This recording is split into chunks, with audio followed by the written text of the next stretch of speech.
Mandarin orange, pick and eat. Yes po, nadinig natin. Pick and eat. Ito po ang season ng Mandarin orange dito sa Japan na tinatawag naming mikan. Nag-uumpisa po ang season ng mikan from October hanggang December. Depende po sa weather. Kung medyo mainit pa ang panahon, nagtatagal pa siya hanggang mid-December. Nandito po kami sa isang orchard. Kuha. Let's go Kuha. Kuha.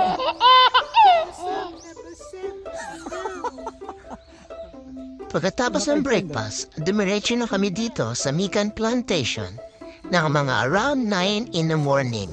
Parang kami pa yata yung unang-una nakapila, wala naman masyadong tao, kahit na Sunday ng umaga. Apli.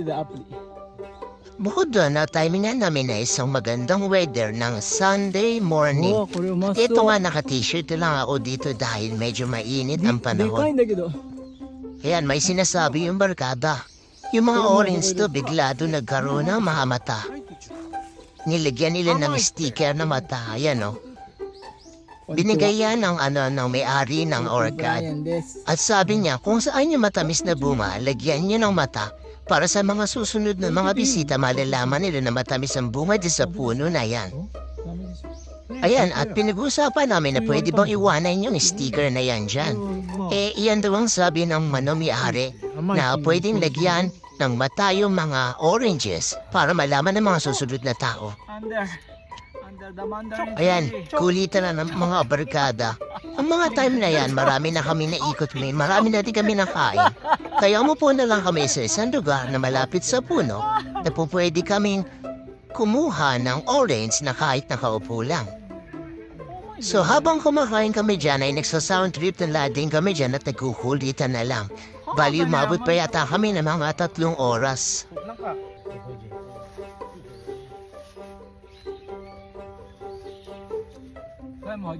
Ito sa time na ito pinag-usapan ng barkada ko na first time pala niya makapunta sa orange speaking. Pero maraming beses na daw mga 4 na.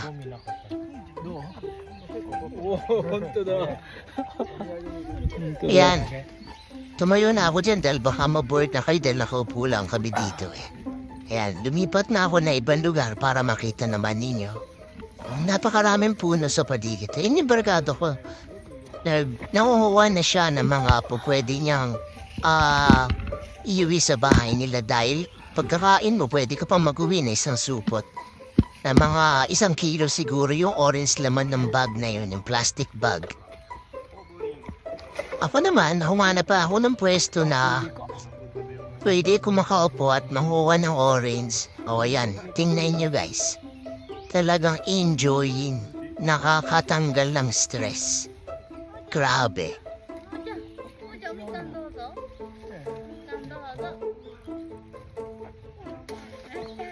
Okay.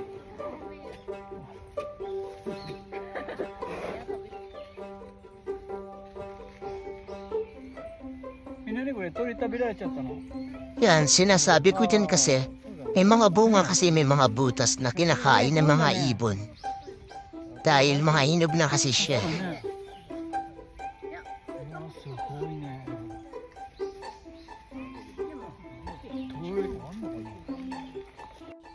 So dyan, nagiwalay muna kami ng magkakabarkada dahil nangunguha sila ng orange na pwede nilang pang-uwi sa kanilang mga pamilya.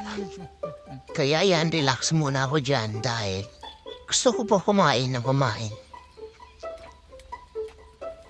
Ayan, nilabas ko na yung plastic bag para lalagyan ng mga pasalubong. Pag-uwi ng bahay, kailangan gupitin muna natin yan dahil pag nabutas yung plastic, wala ka ng paglalagyan. Ayan, mag-ikot na tayo sa mga puno at humanap tayong maliliit lang. Kasi yung mga maliliit para sa akin, yan yung mga matatamis eh. At saka marami magkakasya sa bag mo pagka maliliit lang yung pinanguha mo. Yan, baba muna natin yung camera dyan dahil hindi ako makapitas ng mga orange eh. At kung napansin nyo, medyo maliliit lang yung mga puno. Hindi siya masyadong lumalaki na mataas na mataas. Ayan, nakakuha na tayo ng isa. Napakagandang kulay niyan. Yan ang mga kulay na matatamis. Naku, akala ko naman pasalubong yung pinapanguha mo kakainin mo din pala dyan. Hindi ako nagdala ng upuan dyan. Nandun sa may kabilang puno. Yan, binuksan din. Akala ko pasalubong kakainin din pala, takaw. Yan, sige lang kain. Medyo napahaba yung video natin guys. Pero sana nag-enjoy kayo sa ating video at kung makapasyal kayo sa Japan, sana matimingan ninyo ang mga fruit picking dito sa Japan. Dahil talaga mag-i-enjoy kayo.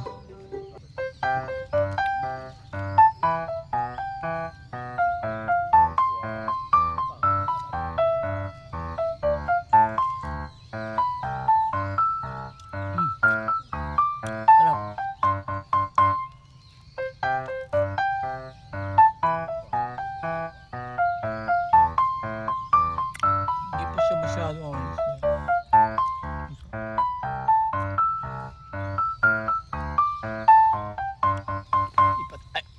Lipat tayo. Let's go. Move. Lipat tayo, lipat. Ayan. May bunga.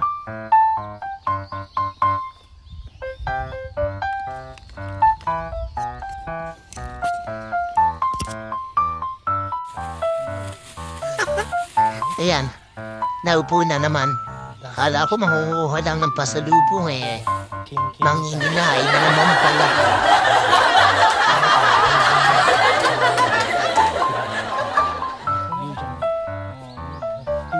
Bahala kayo dyan. Kwentuhan kayo ng kwentuhan dyan. Ako, kakain lang ng kakain dito. Siguro nung time na yun, mga nakakalabing-2 piraso na ako dyan. Binila ko yung mga uli. Ayan, yung last 3 na yan. Bali nakalabing-5 lang ako. Siguro, lahat-lahat.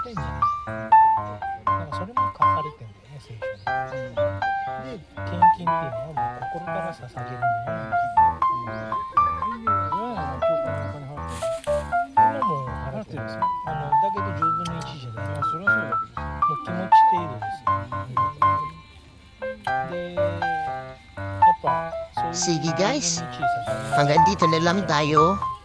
Sana nag-enjoy kayo sa video ko. At don't forget to like, follow, and share. Tomo, arigatou gozaimasu. Sayonara. Adios. Maraming salamat po. God bless.